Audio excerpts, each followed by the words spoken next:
تو جن چیزوں سے ایمان ضائع ہو جاتا ہے ان سے بچنے کی ضرورت ہے. چنانچہ سب سے پہلی چیز جس سے ایمان ضائع ہوتا ہے وہ اعمال جن پر اللہ نے فرمایا کہ تمہاری میرے ساتھ جنگ ہو جائے گی. مثلا سود کا لینا دینا.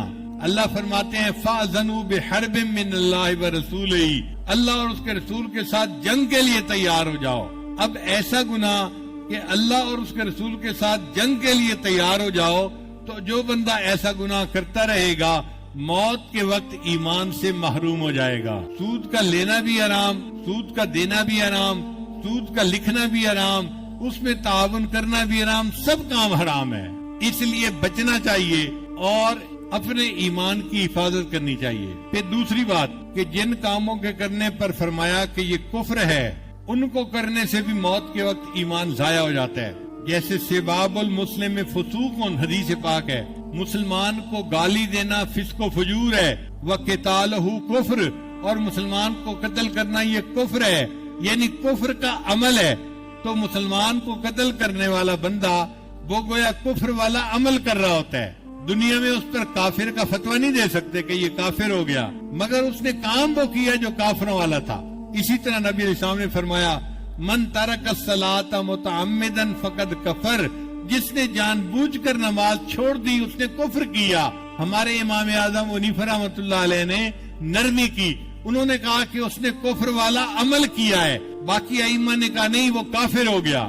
چنانچہ امام احمد بن حنبل تو بے نمازی کے کفر پر فتویٰ دیتے ہیں اور وہ فرماتے ہیں کہ بے نمازی جہنمی ہوگا، اور اس کی دلیل قرآن پاک سے لیتے ہیں کہ جہنمی جب جہنم میں جائیں گے تو فرشتے پوچھیں گے اور تمہیں کوئی ڈرانے والا نہیں آیا تھا؟ قالوا لم نکن من المصلین، وہ دوزخی کہیں گے او خدا کے بندے ہم بے نمازی تھے اس لیے ہمیں جہنم میں پھینک دیا گیا. تو بے نمازی بندہ جہنم میں جائے گا، یہ کفر کا عمل ہے، اس لیے موت کے وقت بے نمازی کے ایمان کو سلب کر لیا جاتا ہے. تو جن اعمال پر اللہ نے جنگ کا حکم فرمایا ان کے کرنے پر ایمان سلب ہو جاتا ہے. جن اعمال کے کرنے پر کفر کے صادر ہونے کا حکم فرمایا ان کے کرنے پر بھی ایمان سلب ہو جاتا ہے. پھر کچھ وہ کام ہیں جن کے بارے میں نبی علیہ السلام نے فرمایا ایسا کام کرنے والا مجھ سے نہیں. من غشا فلیس منا، جو مال میں ملاوٹ کرے گا وہ ہم میں سے نہیں. تو جس حدیث میں بھی آیا ہے نا فلیس منا، ہم نے ایک مرتبہ گنتی کی تقریباً 50-60 کے قریب حدیث بنتی ہیں فلیس منا والی، فلیس منی یا فلیس منا والی، تقریباً 50-60 حدیث. کل ذخیرہ حدیث میں یہ 50-60 کام ہے. نبی علیہ السلام نے فرمایا جس نے مومن کی طرف لوہے والی چیز سے اشارہ کیا فلیس منا، وہ ہم میں سے نہیں. جس نے فلاں کیا وہ ہم میں سے نہیں، جس نے فلاں کیا وہ ہم میں سے نہیں. یہ جو 50-60 کام ہیں ان کو گن کے ان سے خاص طور پر بچنے کی ضرورت ہے. جو ان کاموں کو کرے گا فلیس منا کی وجہ سے وہ بندہ موت کے وقت ایمان سے محروم ہو جائے گا. چنانچہ نبی علیہ السلام نے فرمایا من رغب سنتی فلیس منی، جو میری سنت سے اعراض کرے گا وہ مجھ سے ہی نہیں. جو سنت کو ہلکا سمجھے اور اپنی من مرضی کرتا رہے اور صاف ستھرا بن کے زندگی گزارے، صبح صبح بیٹھ کے صفائیاں کرتے ہیں، یہ اتنا بڑا گناہ ہے کہ موت کے وقت انسان ایمان سے محروم ہو جاتا ہے. نبی علیہ السلام نے فرمایا جو بندہ کاہن کے پاس جائے، یہ جو حساب لگانے والے ہوتے ہیں نا، ان کے پاس جائے فقد کفر، اس بندے نے کفر کیا. لہذا نجومیوں کے پاس اور کاہنوں کے پاس جانا یہ بھی ایمان سے محرومی کا سبب بن جاتا ہے.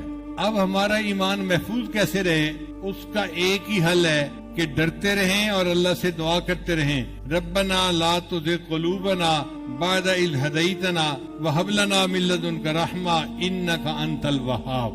یہ دعا ہر نماز کے بعد مانگیں، قبولیت کے وقت میں مانگیں اور اپنے گھر کے بچے عورتوں کو بھی سکھائیں، سب یہ دعائیں مانگیں ربنا لا تزغ قلوبنا بعد اذ ہدیتنا وہب لنا من لدنک رحمہ انک انت الوہاب. اور دوسری بات اپنے ایمان پر اللہ کا شکر ادا کریں.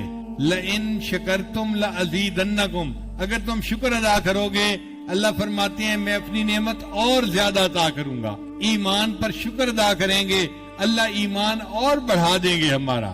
پھر سنتوں کی اتباع، جو بندہ سنتوں کو اتباع کرتا ہے وہ اللہ کا محبوب ہو جاتا ہے، اور اللہ کا محبوب ایمان سے محروم نہیں ہو سکتا. اس لیے جہاں پتہ چلے کھانے میں سنت یہ ہے، پینے میں سنت یہ ہے، کپڑے میں سنت یہ ہے، چلنے میں سنت یہ ہے، نماز کی سنت یہ ہے، ہر سنت کے اوپر محبت کے ساتھ عمل کریں تاکہ اللہ تعالیٰ ہمارے ایمان کو قیامت کے دن محفوظ رکھے۔ اور ایک آخری بات، اللہ والوں کے ساتھ محبت کا اظہار، اس سے بھی انسان کو ایمان ملتا ہے اور انسان کا ایمان محفوظ ہو جاتا ہے۔ اس کی دلیل قرآن مجید میں سے کہ جب موسیٰ علیہ السلام آئے تھے ایک ڈبے کے اندر تیرتے ہوئے اور فرعون کے بندوں نے اس ڈبے کو پکڑ لیا تھا اور فرعون نے ڈبے کو کھولا تھا تو اس کی بیوی نے دیکھا بچے کو تو اس نے دیکھ کے کہا قرۃ عین لی ولک، یہ میری اور تیری آنکھوں کی ٹھنڈک ہے، پیارا بچہ ہے۔ تو فرعون کی بیوی نے یہ کہا تھا، اس کے جواب میں فرعون نے کہا تھا یکون لکا واما انا فلا حاجت لی فی، میری آنکھوں کی ٹھنڈک ہوگا، مجھے اس سے کوئی غرض نہیں ہے۔ مفسرین نے لکھا ہے چونکہ فرعون کی بیوی نے کہا تھا میری آنکھوں کی ٹھنڈک ہے، یہ کہنے کی وجہ سے اللہ نے فرعون کی بیوی کو ایمان عطا کر دیا تھا۔ اگر فرعون بھی کہہ دیتا ہاں میری آنکھوں کی ٹھنڈک ہے، اللہ اس کو بھی ایمان عطا فرما دیتے۔ تو اللہ والوں کے ساتھ محبت کا اظہار ایمان کے ملنے کا سبب بن جاتا ہے۔ اور نبی علیہ السلام نے فرما دیا کہ ان کی صحبت میں جو بیٹھتا ہے ہم رجال لا یشقا جلیسہم، یہ وہ لوگ ہیں جن کے پاس بیٹھنے والا بدبخت نہیں ہوتا۔ محدثین نے لکھا ہے بدبخت وہ ہوتا ہے جو ایمان سے محروم ہو کے دنیا سے چلا جائے، اور جو ایمان کے ساتھ چلا گیا وہ بدبخت نہیں ہو سکتا۔ اس کا مطلب یہ کہ یہ وہ لوگ ہیں کہ جن کے پاس بیٹھنے والے کو اللہ ایمان پر موت عطا فرما دیتے ہیں۔